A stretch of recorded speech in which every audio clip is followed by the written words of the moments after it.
What is up, my Lorcana Goons? Welcome back to the Lorcana Goons channel. My name is Kevin, and this is part 2 of our set review for Into the Inklands. If you guys haven't seen part 1, be sure to check it. We just uploaded that yesterday. I'm going to go over the rest of the Inklands cards and put them in this tier list based off of what I feel, how good they are. And we have a couple different tiers here, starting with the Goo at the very top, which is the best. This is the secret sauce. It's a card that's just good, in my opinion. Then high potential. Cards we're probably going to, I think are going to be better than good. Then cards that might see play, and then we have mids, and then last we have boo-boo pack filler. Now those are the cards that we just don't want to see when we pull them, you know what I mean. So let's go ahead and get on into this, and I just want to say like, comment, and subscribe if you are a Lorcana Goon, because we just hit 2,000 subscribers. I am very thankful. Into the Inklands comes out this Friday, and I'm super excited. And let me know what you guys think about my opinions on these cards and where I rank them. But be nice, if you guys have differing opinions or other people, don't be mean in the comments. It's just an opinion, and the set hasn't even come out yet. I'm literally just going based off of what I think may or may not be good. I'm not trying to sway anybody into building or buying any cards or anything like that. So if you guys have a feeling that this card might be good and I say it's not, go with your gut. You never know. But let's get on into this with our first card. We have Magic Broom, the big sweeper. Now this card is an Amethyst card. It's a 3 inkable. It has 1 strength,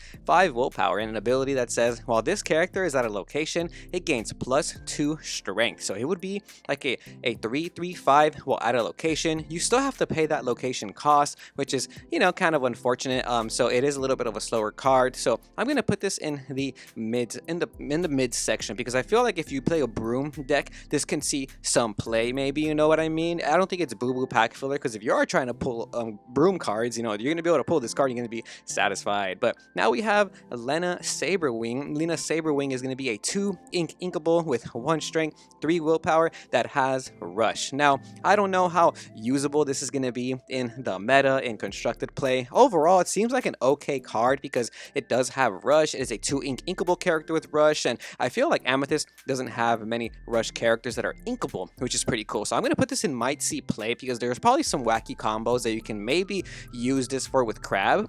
Give it some extra strength and rush. You know what I mean? So who knows? Maybe I'm being a little too gracious with that one, but I feel like a rush inkable character in Amethyst is something that's kind of nice. Last ditch effort. This is an Amethyst uninkable action. It's a 3 ink uninkable, and it says exert chosen opposing character, then chosen character of yours gains challenger +2 this turn. The fact that it's uninkable makes it not really that playable in my opinion, so I'm going to put this in the mids section. I like the concept though, being able to exert an opposing character so that you can challenge the opposing character and give it some extra strength. And I'm pretty sure this is meant to like make it a nicer trade for you. I like the concept behind it, so I kind of want to put it as might see play, because low-key I'll put it as might see play because maybe I'll play just one of these in a certain type of deck, maybe like a tempo deck, you know what I mean. Now we have Ursula the Sea Witch. This is another 3 ink uninkable. This has 3 strength, 3 willpower. It's a rare, and it reads whenever this character quests, chosen opposing character can't ready at the start of their next turn. So it is very situational. It's almost like I'm stuck but with a body, but unfortunately playing this on turn 3 doesn't feel too important in my opinion, and I'm gonna put this in boo-boo pack filler. Boo-boo! It's such a situational ability. You have to make sure your opponent has a character that's already exerted, and then this effect can go off. Outside of that, it's just a 3/3/3, and it's not even inkable, so not really my favorite. But now we have Rafiki. This card's kind of cool. This is going to be a 1 ink character that's inkable in Amethyst. It has 0 strength, 2 willpower, but it has challenger +3, and an extra ability that says whenever he challenges a hyena character, this character takes no damage from that challenge. Now there's only 1 hyena character in Lorcana right now, so that second ability isn't probably gonna be super important, but I like the fact that it's inkable. I like that it's a 1-drop. And I like that it's potentially a 3 strength character. It's almost like Captain Hook, you know what I mean, except it doesn't have that 1 strength. But most of the time you're not questing with your Captain Hook anyways. You're usually just trying to make sure you get the value off of it. So I'm looking at this like an Amethyst Captain Hook, and that sounds pretty good. So I'm going to put this in might see play. I'm actually going to put this in high potential,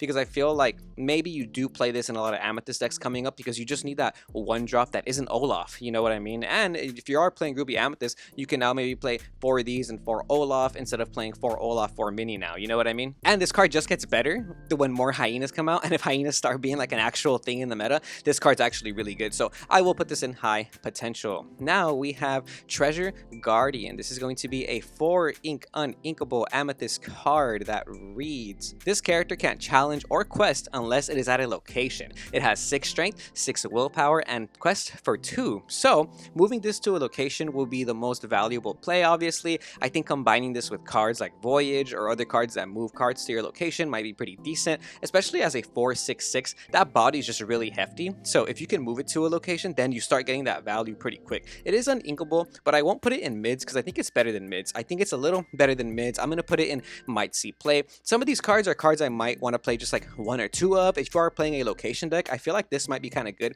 I want to combine like Ruby Amethyst with locations and use cards like Voyage to move characters them for free, and then I feel you get the extra value out of this. You know what I mean? Stratos is a 5 ink inkable character. This has 4 strength, 4 willpower, and evasive, which is kind of nice. There is no lore on this card, but he has an ability that says exert, gain lore equal to the number of Titan characters you have in play. So instead of questing for lore, you exert and you basically gain the lore based off of how many Titans you have, including himself. So it's like he has 1 lore, but if you have more Titans on board, then he just becomes really, really oppressive. I feel like the Titan deck might be something that is better than just something you might play in limited. I almost want to go as far as to say that it has potential to be an actual deck, but I'll put this in might see play because you literally have to play this with Titans. If you don't play any Titans, then this card only has 1 lore and it's a 5/4/4, but it's still inkable, so I do like that about Stratos. We have the Queen, Hateful Rival. This is a 3 ink inkable character with 4 strength, 3 willpower that quests for 1. No ability, but it is a villain. It's a queen and a sorcerer, so there is that extra synergy if you need it. A 3 ink inkable character in Amethyst. It's like a wardrobe with the stats reversed. I feel like this isn't super needed in the set, so I'm going to put this in mids. The only reason it's not pack filler is because there is a shiftable queen, so you know, if you ever want to make that a little easier, then you can play this queen as well. Next up we have Chernabog's Followers. This is going to be a 1 ink character that's inkable, has 2 strength, 1 willpower that reads, whenever this character quests, you may banish them to draw a card. Doesn't seem like super impactful, but as we know, the new Chernabog card comes out, and that card lets you play it earlier depending on how many characters you have in your discard pile. So this is going to be able to work with like a Chernabog deck because it is going to fill your discard pile up. But is it like necessary in the deck? Maybe not. It's probably not necessary in this format. If anything, it feels like a neg1, like questing just to put them in the discard pile to draw a card. I mean, it replaces itself, but it doesn't really do what you want it to do. So because of that, I am going to put it in the boo-boo section. Magic Carpet is our next card. This is a 2 ink inkable Amethyst card that has 2 strength, 1 willpower, and he has evasive as well. An ability that reads, you exert this card, move a character of yours to a location for free. I like this. I like stuff that is free. I like the ability to move characters to a location. I'm going to put this right next to Treasure Guardian because that seems like a nice combo, right? Magic Carpet, then 2 turns later, you play your Treasure Guardian, you exert your Magic Carpet, and you move the Treasure Guardian to the location for free. That way next turn, your Treasure Guardian gets the value you need it to. And the Magic Carpet has evasive, so it makes him kind of sticky. The biggest issue is that it does have 1 willpower, so it will lose out to a lot of cards that are pingable, you know what I mean? And a lot of people are playing Sheriff of Nottingham right now, so it does lose out to that. But that Sheriff of Nottingham combo does take a few turns to set up, so if you do have locations already set up by turns 2, 3, and 4, you can utilize the Magic Carpet. It is a little slow, but I feel like it does have some type of potential, so I'm gonna leave it in might see play. Next up we have Genie, Supportive Friend. This is an Amethyst 4 cost uninkable card, 3 strength, 5 willpower that reads, whenever this character quests, you may shuffle this card into your deck, draw 3 cards. Wow, that is kind of nice. I like to see that. Drawing cards is always good in my opinion. The fact that it is a 3/5 body means that you can play it on turn 4. You don't have to quest with it and draw the cards immediately. You can probably make some good trades, and then after you get the trade value, you can quest with it like a turn later or something, and you still draw the 3 cards. So I'm going to put this in high potential. I think it does have some good synergy with the new Jafar card that was announced and released, because you would gain lore based off of that. If you don't know what that card does, stick around. We're going to get into that in a little bit. And if you want to stick to the theme of Aladdin, we have Jafar next, the Lamp Thief. This is a 3 ink inkable character, 2 strength, 2 willpower that says, when you play this character, look at the top 2 cards of your deck, put 1 at the top of your deck and another at the bottom, and he quests for 2. So questing for 2 is okay. That ability to look look at the top cards of your deck and kind of rearrange them is it's just whatever. It's not the best ability in Amethyst, and I don't like characters who have that ability. I like the fact that it's a Jafar because then you can shift obviously the future Jafar onto it, but I don't think it's like the best card in the world. So I'm gonna put this in mids. There's plenty of other Jafars that you can play in the game that aren't this one that are just much better. You know what I mean? The lamp. This is a item card for Amethyst, 2 ink uninkable that says banish this item. If you have a character named Jafar in play, draw 2 cards. If you have a character named Genie in play, return chosen character with 4 cost or less to their player's hand. And yes, if you control both Genie and Jafar on the field, this will trigger both effects. So being a 2-cost uninkable is a little whack in my opinion because there's just much better cards in Amethyst that let you draw. But if you are playing like an Aladdin theme deck, or for whatever reason you are playing a deck with Genie and Jafar, like I said, you can play this Genie right here, and you can play the future Jafar right here, and that's good enough I think to play in Amethyst. So maybe the lamp might get some extra value there. So I'll put the lamp in, might see some play. Like I said, there's better cards in Amethyst that draw you cards, but if you're already playing Jafars and Genies, you know, why not tech in 1 copy of the lamp or something? Or if you're playing an item deck, then maybe you want to play the lamp as well. Alice, the Tea Alchemist. This is a 6 ink inkable character, 4 strength, 4 willpower that says exert. Then you exert chosen opposing character and all other opposing characters with the same name. This also has 2 lore, and by same name, we now know in Lorcana that it just has to be the first name, not the like classification. So if your opponent controls multiple different Jafars or like multiple different Mickey Mouses or something, this Alice will exert all of them. So it's okay. I just feel like there's not that many decks that play multiple characters with the same name. So is it really going to be like super popular? Maybe not. I'll put this in mids. It's not my favorite card. I feel like if I pulled this in a pack, I'd be a little disappointed. I won't put it in Boo Boo pack filler. The card itself is not that good. But again, it might have some potential in the future if we do start seeing like more themed decks that play multiple characters of the same. You know what I mean? Like a lot of Amber decks play like 3 different Stitches right now. Maybe in the future, more decks will do that as well. The Forbidden Mountain is next. This is going to be a location card that has 6 willpower. It's a 2-cost inkable item with a 1 move cost. It's a location vanilla that gives you 1 lore per turn. Nothing too special. It's going to be pack filler. These cards are just meant to introduce the idea of locations to us, and there's way better locations in the entire set and just Amethyst in general, right? Now we have Magica Dispel. This card is kind of cool. This is a 2 ink inkable, 2 strength, 3 willpower vanilla character. This is going to have high potential mainly because there's 2 other Magica Dispels that are in this set that you can utilize to make it a little nicer, right? Like the second Magica Dispel, this is the Thieving Sorceress. This is a 4 ink inkable, 3 strength, 4 willpower that says exert. Return chosen item with cost equal to or less than this character's strength to its player's hand. So that's kind of okay. It's only going to choose an item on the field to the hand, and it just depends on like kind of deck you're playing. If you're playing a deck that has some type of item synergy, maybe this might be kind of good in your deck. But if you're playing against an item deck, like, you know, the Ruby Sapphire Popsicles or anything with Flavor Sham, then you're probably going to be able to control their item control, which is almost like a version of item removal for Amethyst, which we don't really see in a lot of other colors in Lorcana. In general, the only item removal we have is with Emerald and Steel right now. So the fact that this is almost like an item removal, oh, we have Judy Hopps also,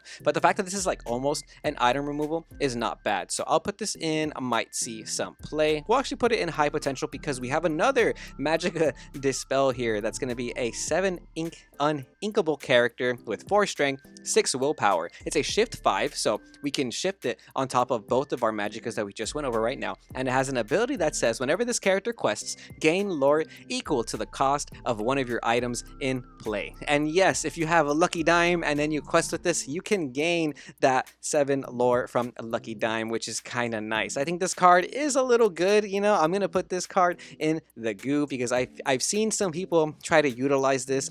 Being able to gain that much lore based on like what kind of items you have in play just seems kind of nice, right? Especially when lucky dime is like a 7-cost item for Sapphire, and in general, a lot of the Sapphire cards let you play items for free. So playing items for free means you're gonna be able to get the value from this a lot easier and a lot more beneficial. Jafar, striking Illusionist is a 7 ink inkable Amethyst character that has 4 strength, 5 willpower. This guy has evasive. This guy is a shift 5, it quests for 1, and it has one of the best abilities in set 3 and pretty much in all of Lorcana. During your turn, while this character is exerted, whenever you draw a card, you gain 1 lore. And yes, you will gain 7 lore if you play a whole new world and you have this dude exerted. If you sing a whole new world with him, you will gain 7 lore. You play 3 whole new worlds and the game is over. This card is the goo if I've ever seen it. Everybody's hyped on this card. Everybody's playing this card. I think it's pretty good. There's so many good Jafar shiftable targets as well that makes this card like really strong.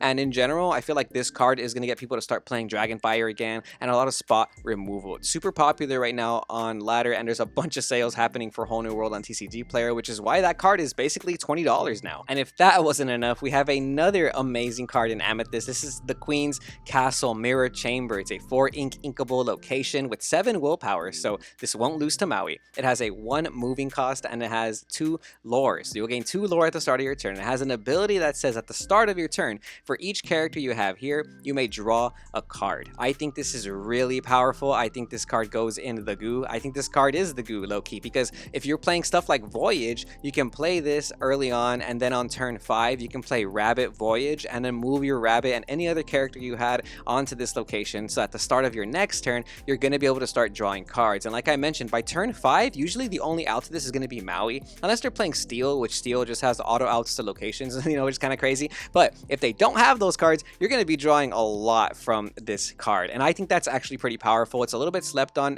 Do we need it in Amethyst? You guys tell me, because we have a lot of draw power in Amethyst, and sometimes I feel like this is a bit slow, but it's just the fact that you gain passive lore with the locations that gives it that little extra cherry on top. Now onto our Steel cards. We have Mickey Mouse Stalwart Explorer. This is a 3 ink inkable character with 3 strength, 3 willpower that says this character gains +1 strength for each location you have in play, and it has 1 lore. This card's kind of pack filler. You know, I feel like if you are making a location deck, this isn't the card you want to play. Gaining like 1 strength, 2 strength, 3 strength is not that crazy when you only have 3 willpower, because you're just going to lose out to cards like Smash. Next up, we have Mufasa. This card is going to be a 7 ink inkable character with 3 strength and 10 willpower, and it quests for 3. My guy, this guy has a big old booty. I love to see it. Is it going to see play in the meta? Maybe not, because it's just a 7 drop with 10 willpower that seems to lose out to every single spot removal. And if I'm already thinking people are going to start playing Dragonfire, Let It Go just to out the Jafar, there's no way this guy's going to survive the board. So I'm going to put him in mids, unfortunately. I do like the concept. I love Mufasa and I love the stats on it, but man, the way Lorcana plays right now, I feel like you can't afford to waste your turn 7 playing vanilla cards like this. They just don't do enough. Now we have Gustav the Giant. This dude is a 3 ink inkable character that has 6 strength and 6 willpower. It has an ability that says this character enters play exerted and can't ready at the start of your turn. Then it has another ability that says during your turn, whenever one of your other characters banishes another character in a challenge, you may ready this character. So this guy is very beefy, but he has a very big drawback. He basically just stays exerted on your board until you can challenge and banish another opposing character. So it is pretty slow, but what I do like is that you can combine this with cards like LeFou, so you can ready him already, or just pretty much other Ruby cards that are going to ready your character. So I'm going to put this in mids because it just doesn't seem like a good combo. I feel like if I'm playing LeFou, there's way more other cards I'd rather ready than this guy. I like the concept, and maybe in the future there might be some kind of cool combos with it, but for right now it's going in the mid section. I don't think it has any playability in this coming format. We got Hades, the hot-headed ruler, up here. He's a 6 ink inkable, and with 5 strength, 5 willpower, this character can exert and ready your Titan characters, and it quests for 2. So unfortunately, you have to either choose between questing or using that ability to exert him to ready your Titans, but with that Titan synergy like I was talking about, I feel like this could go a long way. Unfortunately, this doesn't really benefit your cards like Stratos, because Stratos already has evasive, so I'm kind of thinking like, you know, why would you really need to ready your Stratos unless you're playing an opposing evasive deck? But it does kind of help out your other Titan characters survive. I think a Titan deck is very possible. I think Titans are not that bad. I'm gonna try and make one. I'm gonna put this in might see play because I know I might play it, even if it's just for fun at my locals. Next up, we have another inkable vanilla location for steel. This is a 2-ink inkable Nottingham with a 1 move cost, 6 willpower, and 1 lore. So it loses to Maui. It's an inkable location. It does nothing. It's pack filler. I'm sorry. Next, we have Gizmo Suit. This is a 3-ink inkable steel card that says, it's an item, by the way, that says banish this item. Chosen character gains resist +2 until the start of your next turn. All right, so if 4 dozen eggs didn't do anything last format, then this card is not going to do anything this format. What a hefty cost. It's an item, and then you also have to banish it in order to do that. This card is boo-boo. Nala is going to be a steel card that is 3 ink. It's a 3-ink inkable that has 2 strength, 4 willpower that can quest for 2.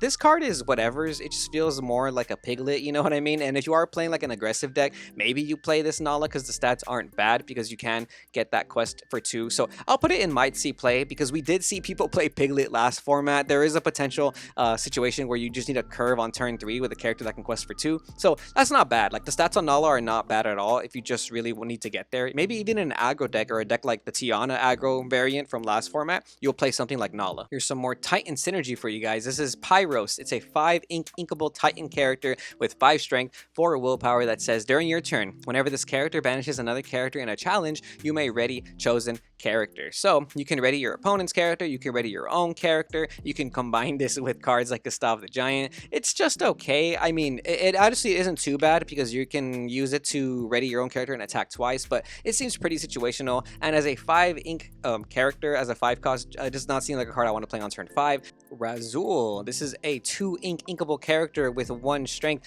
3 willpower that says while this character has no damage, he gains +2 strength. So he's like a 2/3/3 when he has no damage. That seems pretty good. If I thought Smi was broken because he comes as a 2/3/3, then I think this card is high potential because unfortunately, the moment he does take damage, he goes back down to a 2/1/3. So it does kind of have a little bit of a drawback compared to Smi, but I still think playing this card on turn 2 is pretty decent. You know what I mean? Because if you're playing a character with 3 strength and 3 willpower on turn 2, that's very oppressive on the opponent. Next up, we have Ch.3. This is a 4-ink inkable with 3 strength, 4 willpower that quests for 2. Doesn't really do much, nothing too special right there. I guess questing for 2 is okay, but I'm going to put this in boo-boo pack filler because it's not a card I want to pull, and there's plenty of better 4-drops I want to play. Up next, we have a very popular location that's been seeing a lot of hype online.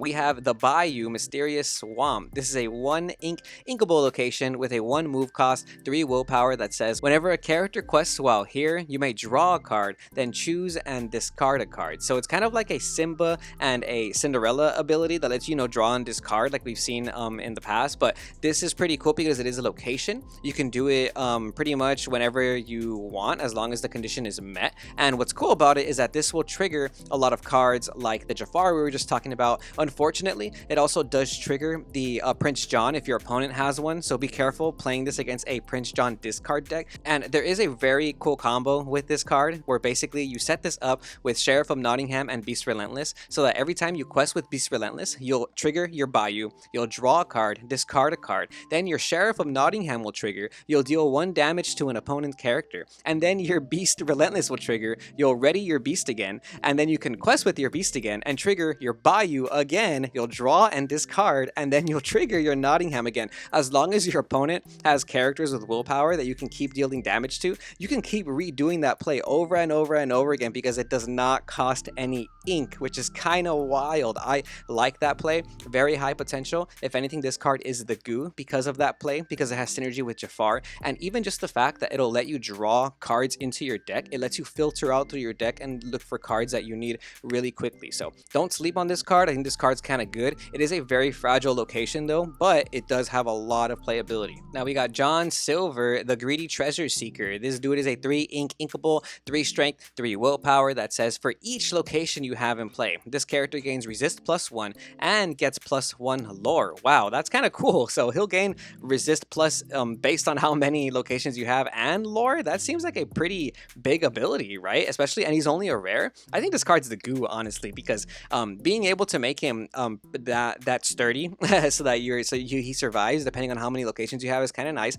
And he's also kind of aggressive. If you have more locations, you're going to be able to quest with like him for like 2, 3, maybe even 4. And he's such an early drop that I think this card has more than high potential. I think this card might be the goo if you are playing like an aggressive location deck. We got Pluto, Mickey's clever friend. This is a 3 inkable sapphire card, 3 strength, for a willpower that quests for 1. So it's another vanilla based card that's kind of just like a wardrobe in a sense, and doesn't seem like anything too necessary in sapphire of all colors. So I'm sorry, Pluto, as cute as you are getting in the boo-boo section today. Flintheart Glom Gold, try saying that 4 times fast, is a 4 inkable character with 3 strength, 4 willpower that quests for 2 and has an ability that says during your turn this character gains evasive. So not a terrible card. This can out cards like Minnie Mouse Surfer. It can out problematic evasive characters and still survive because it does have 4 willpower. The best situation I can think of is if your opponent has a ray, this card can clear the ray and still survive with that 1 damage. So I'll put it in the mids section. I don't think it'll really see any play.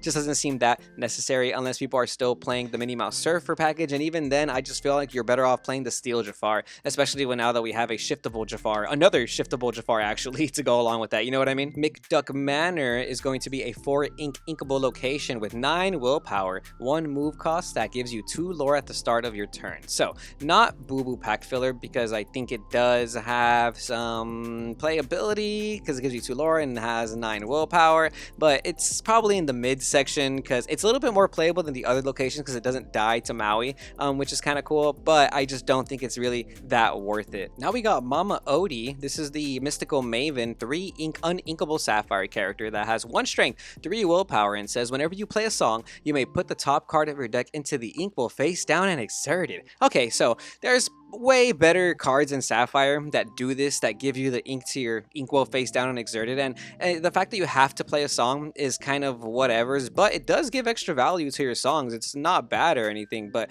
in general it's just more like a Mickey Mouse Detective that's a lot slower. I'd rather just play Mickey Mouse Detective than this card. So I'm sorry, Mama Odie, I think you're cool, but you're boo-boo today. Boo-boo. Now we got Maid Marian. This is a 5 inkable sapphire character, 4 strength, 4 willpower that quests for 2 and says when you play this character, chosen character gets -2 strength this turn. I don't like that. I don't think that's too good. There's just way better cards in the set, so not a big fan of that card. This card is boo-boo. Now we have Heart of Tahiti. Interesting. This is an item card for Sapphire. It's a 3 inkable card that has an ability that says exert. Pay 2 ink, then you put the top card of your deck into your inkwell face down and exert it. So kind of like that Mama Odie, but I think this is just better. Like, I'd rather play this than Mama Odie on turn 3. It's also an inkable card, so in case it's just, you don't need it in your hand, you can just ink it away, which is kind of cool. It's like a Fishbone Quill and a Mickey Mouse Detective all combined into one. Having to pay that extra 2 ink is kind of whatever, but in a deck like Sapphire, I feel like you'll be able to ramp enough to the point where that paying that extra 2 ink doesn't really matter, and you don't have to waste cards in your hand to put into the inkwell. Putting cards off top of your deck into the inkwell seems very reasonable as well in this, so I'm gonna definitely put this in the might see play section, because if you are playing an item based deck, this seems like a decent item to play in my opinion. Captain Amelia is going to be a Sapphire 3 inkable character with 1 strength, 5 willpower that says during your turn, this character gains evasive. Now, I don't see why you would need evasive on a 1 strength character unless you can like pump it up like we were talking about with the Lena Rush card, but this is a lot more situational. It is a captain, so I guess it does have some type of synergy with cards like Sami, but just does not seem like it's going to see any playability, so this card is boo-boo. Next up, we have Genie. This is going to be a 2 inkable Genie with 2 strength, 2 willpower that quests for 2, so not terrible. It's kind of like that Aurora card that quests for 2, but we don't have a Shiv Genie to go along with this, so playing this on turn 2 doesn't seem necessary or like something I even want to do realistically, so this is going to be in the boo-boo section. The Queen Mirror Seeker. This is a 4 inkable Sapphire card that has 2 strength, 5 willpower. It's Storyborn, Villain, Queen, and Sorcerer, so it does have that Queen and Villain synergy that says whenever this character quests, you may look at the top 3 cards of your deck and put them back in any order. Wow, highly unnecessary. I thought that was going to be a lot better as I was reading it out loud. This unfortunately is going to be in the boo-boo section. Doesn't seem like it does anything you want it to do in Sapphire actually. We got Scrooge Uncle Moneybags. This is a 2 inkable character that has 1 strength, 3 3 willpower that says whenever this character quests, you pay 1 less for the next item you play next turn. I like this. I like that it's an early card. It's an early body as well that you can play to ensure that your items will cost less next turn. In an item deck, this might see some play. So not the worst card I've read today, but definitely not like the best or anything. King Louis is a 7 inkable sapphire character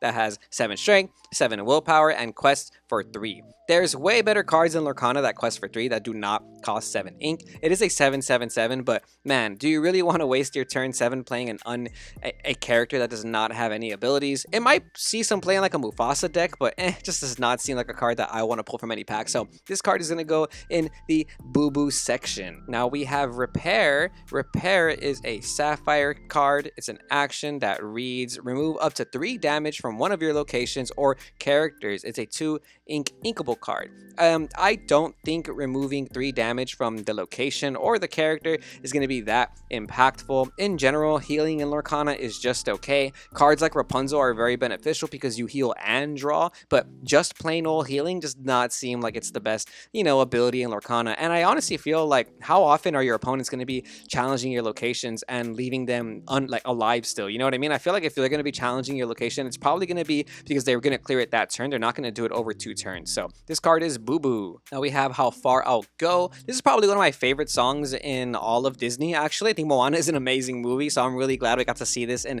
Into the Inklands. This is a 4 uninkable song that says, look at the top 2 cards of your deck, put 1 into your hand and another into your inkwell face down and exerted. This card is really good in my opinion. You get a 2-for-1. You get 1 card in your inkwell and another card in your hand. It does 2 things. It ramps your ink and it lets you dig through your deck and pick a card that you need in your hand, almost the way Develop Your Brain works, or even something like Gaston. So I think this card actually has high potential. I actually think this card is the goo, because sometimes you just need that extra ramp and the extra consistency in a sapphire deck. It is uninkable, but it's a song, so you can sing it, so that makes it even better. It makes it so that you don't really have to worry about the uninkability in this card, which is kind of nice. We got a new Grandma Tala in this set as well. We actually got 2 of them, but the first one is a 4 inkable character with 3 strength, 3 willpower that says when you play this character, look at the top 2 cards of your deck. You may put 1 into your hand, put the rest on the bottom of your deck in any order. So it's like a mini Gaston. It reveals 2 cards and you get to pick 1 to your hand. It's like Develop Your Brain. I like it. A Sapphire does appreciate the consistency, I'm sure. I'm going to put this in might see play. Actually, I will put this in high potential because we do have a shiftable Grandma Tala that we can combine with this to combo off. So the shiftable Grandma Tala reads, it's a 7 inkable, 4 strength, 8 willpower. It's a shift 5. It quests for 2 and it says whenever you put a card into your inkwell face down, gain 1 lore. This card has high potential for sure. I want to say it's the goo, but it does seem a little bit kind of tricky to pull off because you do need cards like Mickey Mouse Detective, Fishbone Quill, or even Friend Like Me to combine with this card. I'm not saying it's like bad in any way. I just can't think of like the most consistent way to play a card like this, but I do think that there is a way to play a card like this. So some of you goons out there that are really good at deck building, let me know what you come up with. Up next we got Kit, the Cloud Kicker, Spunky Bear Club. This is going to be a 1 inkable character, 0 strength, 1 willpower that has ward and quests for 1. So I'm not a fan of cards with ward that don't do anything. You know what I mean? So this card's just okay, but there is another shiftable kit that you can play with this. I'm going to say them together actually. The shiftable kit is a 6 inkable character, 2 strength, 5 willpower. This guy quests for 3. He's a shift 3 and he has a ward. So I kind of do like this version that you can kind of combo it off, you know what I mean? So it's not too bad, but unfortunately I just don't see how people are going to play this in the current format. So this is going to go in the mid section along with the shiftable kit Cloud Kicker as well. But we do even have a 3rd kit Cloud Kicker, which is kind of cool. They gave Kit a lot of characters in this one.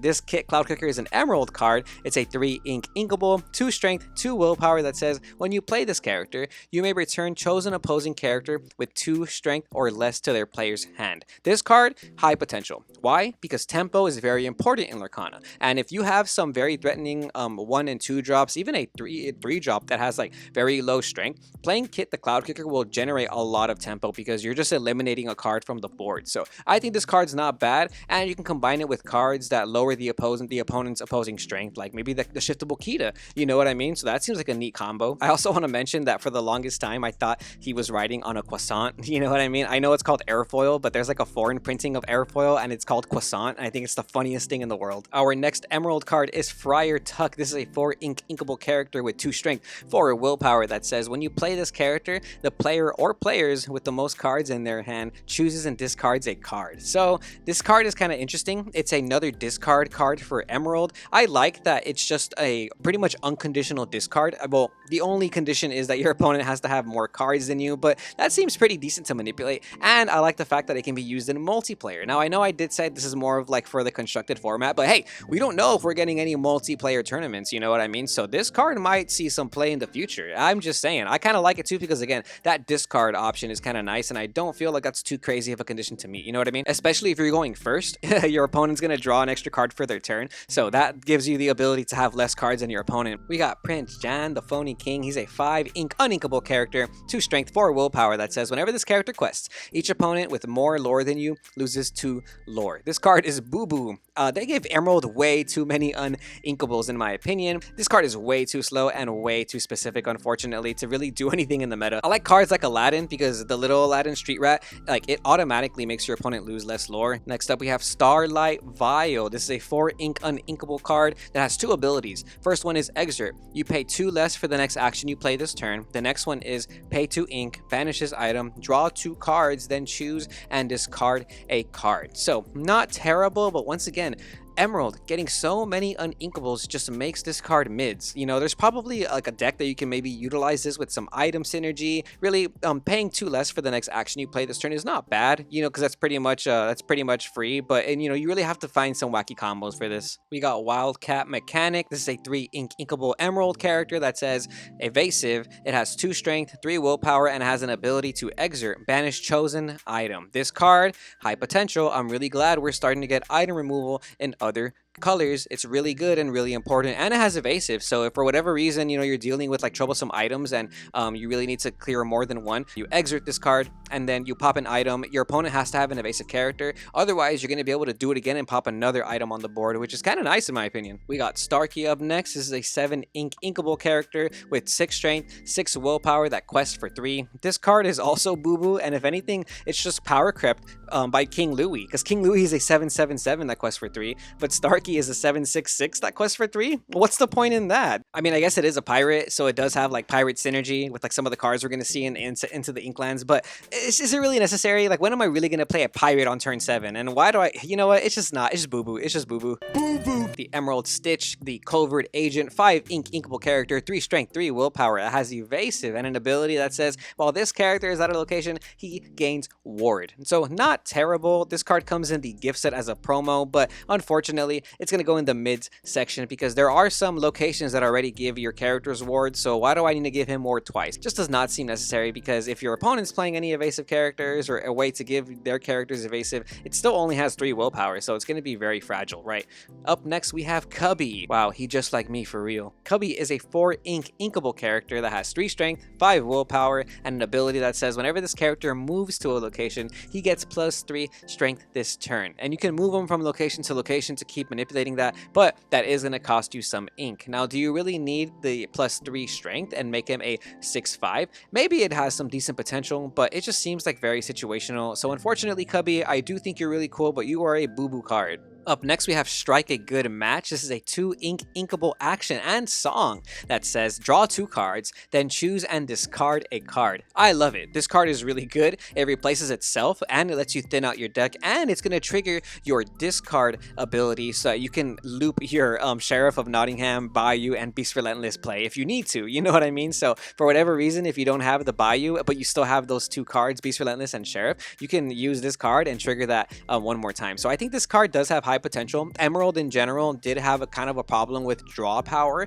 in terms of like seeing the cards you need to see, so I like seeing some draw power in Emerald. Up next we have I Will Find My Way. This is a 1 inkable song that says chosen character of yours gains +2 strength this turn, and they may move to a location for free. That's really good in my opinion. Anything that's free in Lorcana is usually going to kind of give me that tingly sense in my brain that it's a good card, but like I've been saying for these last 2 videos, moving to a location for free just seems like a lot of value. So I think this card's the goo. Don't sleep on it. If you guys have any location ideas, like location-based decks, be sure to maybe include this. I kind of want to make an Emerald Ruby deck that utilizes cards like Jimbo, Hawkins, and some of these crazy locations to move them for free and get like the ultimate value. We got Cusco's Palace. This is a 3 inkable location that has 7 willpower, 1 lore, and a move cost of 3. It has an ability that says whenever a character is challenged and banished while here, banish the challenging character. So this card turns all your characters into Cusco's and gives them that no touchy ability, right? This card's kind of cool. I am a little confused as to why they gave it the Cusco ability, because now I feel like you just don't need to play Cusco in your deck anymore because this turns all your cards into Cusco. You know what? It might see some play because why Reach is going to make sure this card sees some play. I think it does have some decent potential, especially because it is a location that will survive a Maui challenge right off the bat,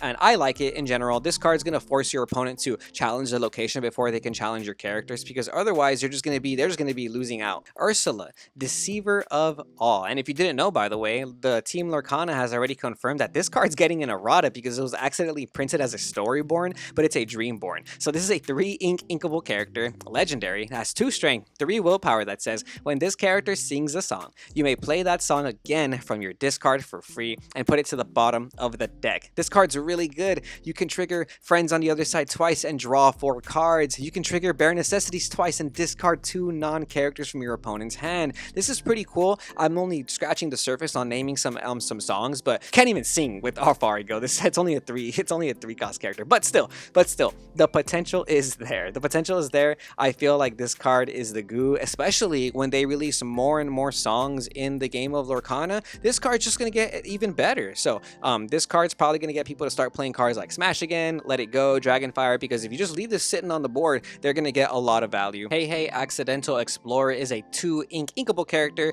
3 strength, 2 willpower that says once per turn when this character moves to a location, each opponent loses 1 lore. See, this is what I like. If they just lose 1 lore, it has nothing to do with how much lore they have. Just as long as it moves to a location, they'll lose 1 lore. And it's kind of cool because we have a lot of 2/3/2 vanilla characters in Lorcana, so they're starting to kind of get outpaced by characters that actually have abilities now. But now, if you want to play that stat line, you could just shove in Hey and get that extra little oomph if you play a location.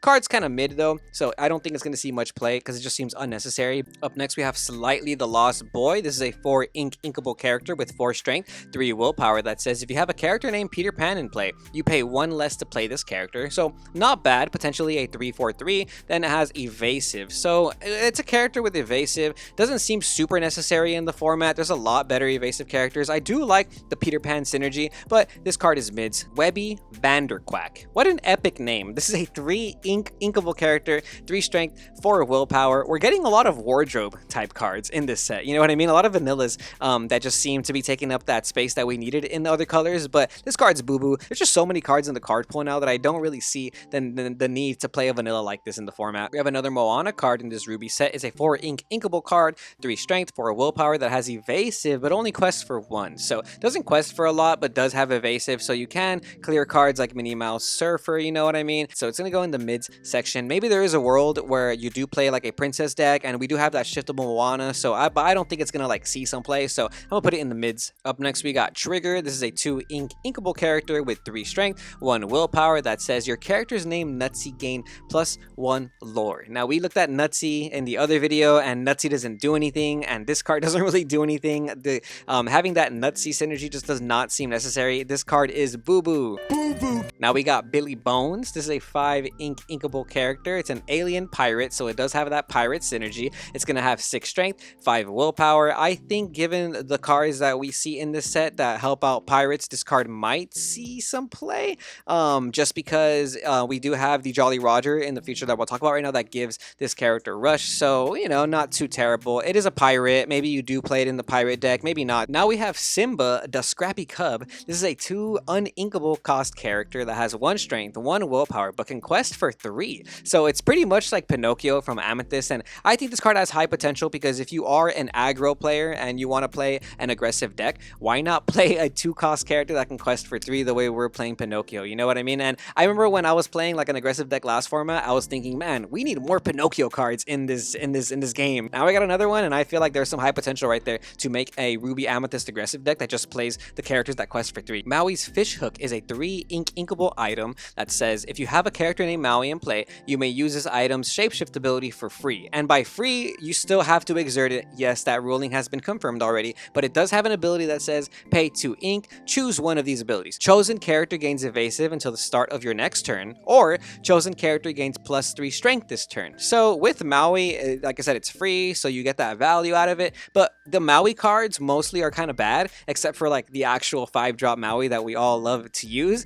So it just doesn't seem like you need this with that Reckless Maui. You know what I mean? Maui Hero to All is such a great card already. Having the Maui's Fish Hook just seems like win more, overkill, you know, unnecessary. So this is going in the mid section. I do feel like there is some potential, you know, to maybe make an item deck with the Mauis or something, but it's just, I think it's too slow. I don't think it's going to see much play. Next we have On Your Feet. Now, this is an action card, 4 ink uninkable card that says ready all your characters and deal 1 damage to each of them. They can't quest for the rest of this turn. So this card's kind of interesting. Like when I read it out loud, it sounds kind of silly, like almost kind of lame, but something about it just gives me like this little feeling that there's a combo with this that I'm just not seeing. You know what I mean? So if you guys know any combos with this, let me know. I'm gonna put this in the might see play section because there are some cards in Ruby that do already benefit from you taking damage to them, like the Donald Duck legendary that came out in Rise of the Floodborn that has evasive. So maybe there are some wacky combos that I'm just not seeing right now. So I'm gonna put it in the might see play section. I have a feeling about this one. Now we got Kakamora. This is another pirate. This is going to be a 3 ink uninkable character,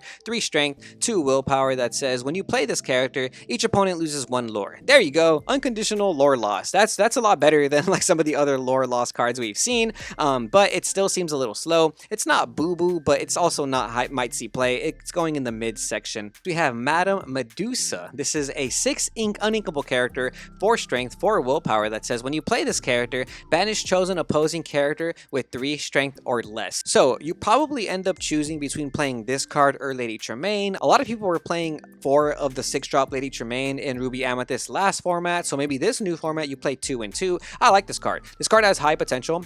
You know, it does have like a different trade-off because in Lady Tremaine, your opponent has to pick which card they have, so they're able to play around it by playing little characters that they just can pretty much remove from the field when you play your Tremaine. But this card doesn't give them that ability. You get to pick, but they have to have 3 strength or less. But if you combine this with cards like the Queen Commanding Presence or maybe some other amber cards that lower the strength on the opposing characters, you're going to be able to pick almost any card on the opposing side of the field. So that seems like it has some decent potential in my opinion. Captain Hook Master Swordsman is a 5 ink inkable character that has 5 strength, 4 willpower. This is a pirate, captain, villain, and dreamborn character. So the pirate, captain, villain part, we already know there's synergy in that, so that's kind of nice to see. Has an ability that says during your turn, whenever this character banishes another character in a challenge, ready this character. He can't quest for the rest of the turn. Then he has an ability that says characters named Peter Pan lose evasive and can't gain evasive. So if Peter Pan ever becomes like a very prevalent meta card, this card's going to be pretty good against any Peter Pan deck, you know what I mean? And in general, it kind of has that ability, like basically being able to challenge another character, but it has to banish the character in order for that ability to go off. So not terrible, but it does have a decent stat line for that kind of ability. So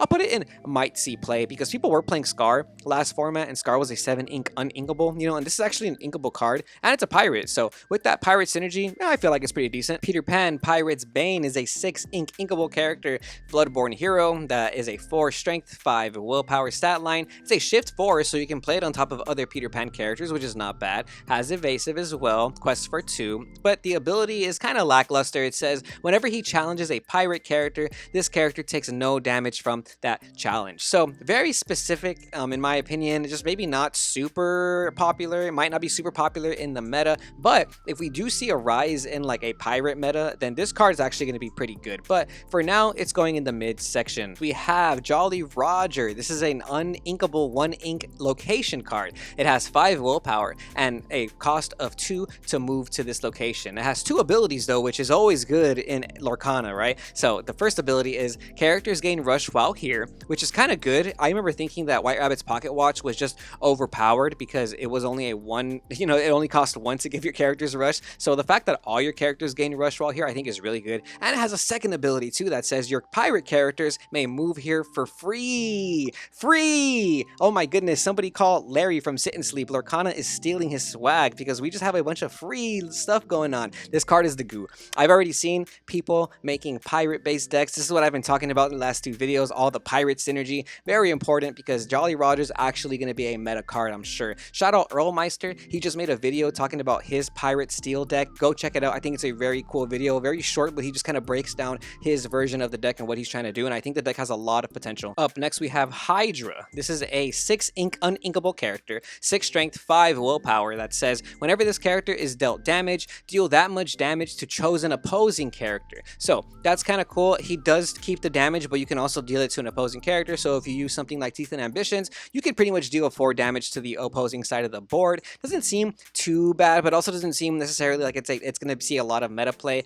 This card being uninkable makes me just not want to play it, but I'll put it in might see play because I have seen some people building some spicy Mufasa decks with this card. Unfortunately, it is a legendary, and I feel like this is one of those legendaries that I'm not going to want to pull personally. You know what I mean? I wouldn't classify it as pack filler in any way, but I just don't think that people are going to be playing this card. And in general, there's not that many Ruby cards that let you deal damage in general to cards. You know what I mean? I feel like it's more of like a steal ability, which is kind of interesting that they gave this to a Ruby color. Now we have our final Ruby location. This is the RLS Legacy. It's a 4 ink uninkable location that has 8 willpower, a moving cost of 3, and 2 lore. It has 2 abilities, and like I said, 2 abilities on cards in Lorcana is just really good already, so let's read this. It has a first ability that says characters gain evasive while here. Not bad. Second ability says if you have a character here, you can pay 2 ink less to move a character of yours here. Being able to move characters to locations for less of a cost sounds kind of nice already, you know what I mean? This would basically make it a 1 cost ability to move to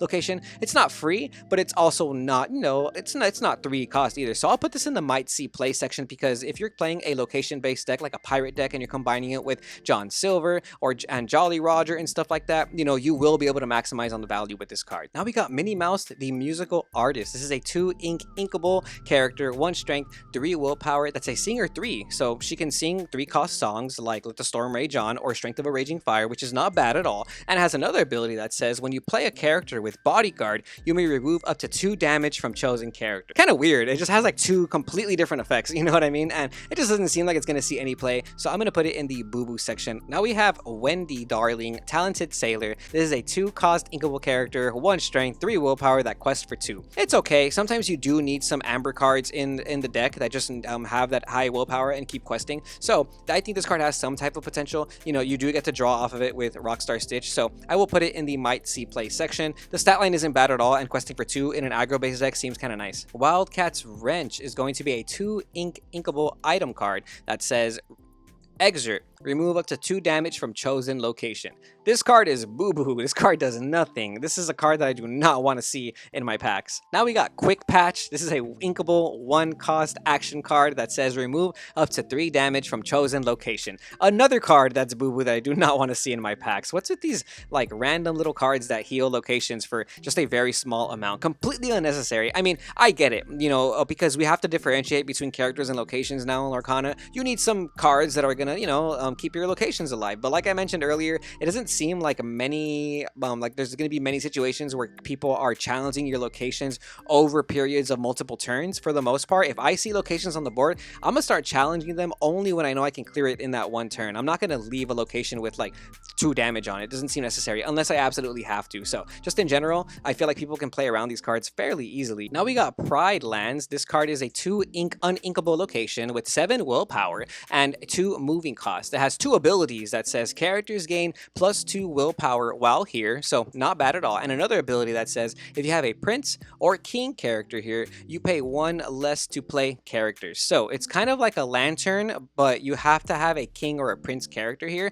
Does seem like it has some type of synergy, especially when Amber already has a lot of characters that are kings and princes. We've seen the Duke make an appearance in the Rise of the Floodborn format, so I feel like this might not be the hardest condition to pull off. So I'll put this in the might see play section because it's 7 willpower location, does not lose to Maui, and it's going to give you 1 lore every turn passively, which is kind of nice, right? Now we have Baloo, the Amber 3 ink uninkable character with 0 strength, 3 willpower that has Bodyguard, and it says when this character is banished, you gain 2 lore. So it's almost like a goat, but like not a goat. You know, it's like a very bad version of goat. This card's going to go in the mid section because I don't see anybody who's going to want to play this card. Doesn't seem really necessary in my opinion. But speaking of Baloo, blue, we have the bare necessities, them simple bare necessities. This card is a 2-ink inkable action song that says chosen opponent reveals their hand and discards a non-character card of your choice. So this card, automatically the goo.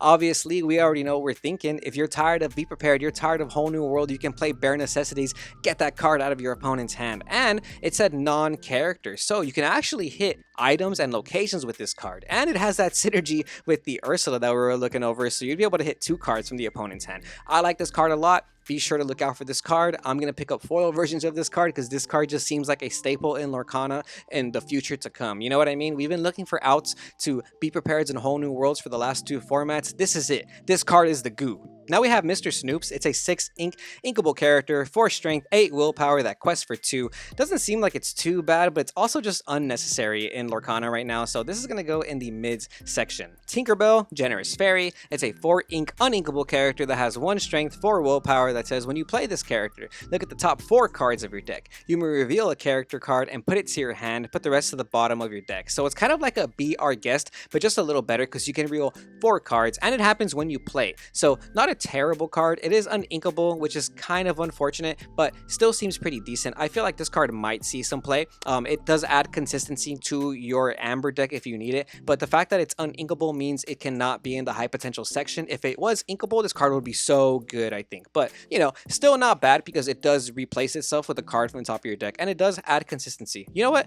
I think it is high potential because I think it's kind of worth it. It's only a 4 cost uninkable. I'll leave it in the high potential section. You guys let me know what you think about that decision. Now we got our boy Patch over here, Intimidating Pup. It's a 4-ink inkable character, 3 strength, 4 willpower that says exert. Chosen character gets -2 strength until the start of your next turn. This card is mids. You can combine it with some of those other cards we were talking about that, you know, synergize with lowering the opponent's strength, but it's just so situational, and I don't see a situation where you're going to need to play that. We also have Raleigh, another puppy. It's a 3-ink inkable character, 3 strength, 3 willpower, which is not bad stats at all, and he has support. So it's just a 3/3/3 with support. It's a very basic Lorcana card. This is going to go in the mid section as well. Not terrible. It's actually just going to go in the boo-boo section. Sorry, Raleigh, you're cute, but you're also boo-boo. Up next, we have Perdita. This is a 6-ink uninkable character, 1 strength, 6 willpower that says when you play this character and whenever she quests, you may play a character with 2 cost or less from your discard for free. So it's a legendary, and honestly, it just seems okay. I think it might see some play,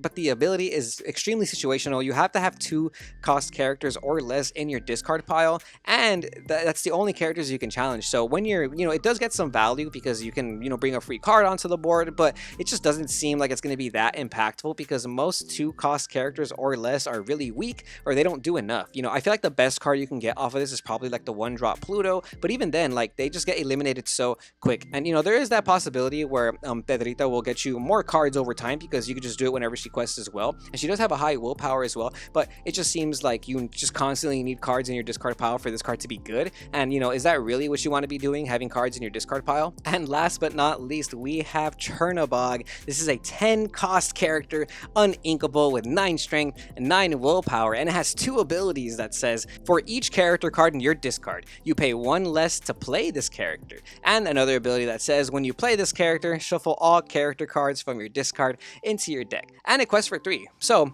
this card is interesting because when you read it at first, it has a lot of high potential in my opinion because, you know, you can play a 10-ink character for way less than 10 depending on how many characters you have in your discard pile, but that second ability to shuffle all your characters in means that if you play more than 1 Chernabog and you draw it like just soon after you play the first one, you're probably not going to be able to play the second Chernabog for a cool minute unless you have like 10 ink to spare. You know what I mean? So I don't feel like you want to play more than 1 in a deck, and already just playing 1-ofs in Lorcana is kind of random. So the fact that it makes me just want to play 1 of him means I don't want to put him in the high potential spot. Also, it doesn't seem like it's going to be played for anything less than like 6 or 7 ink even. You can manipulate and make a deck around this and really use cards like Bayou or Simba Cub to just get characters into your discard pile. And one of the the other cool things is if you hit this off of Mufasa, that's just kind of crazy, right? But in general, I'm gonna put it in the might see some play section because it just seems like a condition that's kind of hard to pull off. I know a lot of people like this card. A lot of people think this card is great. I'm not saying it's bad at all. Please, somebody prove me wrong because I want to play this card. But just kind of like thinking about how it works in the meta and how you kind of build your tempo in Lorcana, it seems like a very situational card and it might not be as meta impactful as we want it to be. Although we did put a lot of cards in the Miz and Boo Boo section, I'm pretty sure I'm not correct about all of these, and I'm looking forward to see what Inklands is going to do to the meta. I think a lot of these cards have a lot more potential than I'm giving them credit for. I'm just reading them off the bat and obviously comparing them to the previous formats we've had, but not to say that a lot of these cards are not going to be used in the new meta. But that is going to be all for our Into the Inklands set review. Thank you guys. If you guys watched part 1, I appreciate you for coming back and watching part 2. Let me know what you guys think of how I rank these cards and if you would change it or what decks you're going to be playing for Into the Inklands. There's only 3 more days until Into the Inklands hits the shelves. I'm super excited. I can't wait for the format to change and I can't wait to see what all you Lorcana goons come up with in this new meta. But until then, remember to like, comment, and subscribe. Stay tuned to Lorcana Goons and we will see you goons next time.